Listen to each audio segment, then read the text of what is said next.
Hard to believe this is the bed of one of the largest reservoirs in southern Spain. This jetty was floating and the pedal boats were being used right at this spot less than a year ago. But now parts of the Venguela reservoir are bone dry and getting drier, and it's operating at only around 12% of its capacity. Look at the state of this earth. The cracks are so deep. The levels are dropping at a terrifying rate. All of this was once underwater, and the environmentalists say it's not just climate change that's the problem, it's water mismanagement and farmers switching to crops which demand much more water.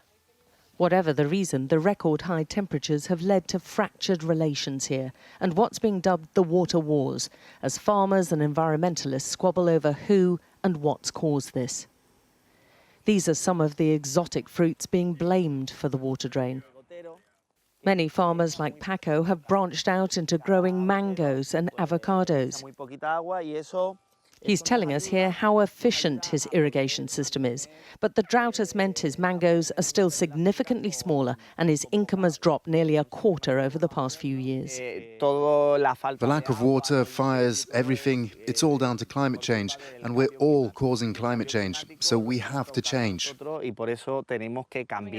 He's built his own reservoir and is investigating growing less thirsty fruits like Barbary figs, but all the farms around here are suffering under these extreme conditions.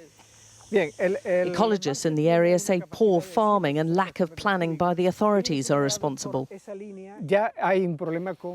already a problem because too many farmers are using irrigation, and we have to stop that and persuade them to find alternatives like recycling water and growing other fruits.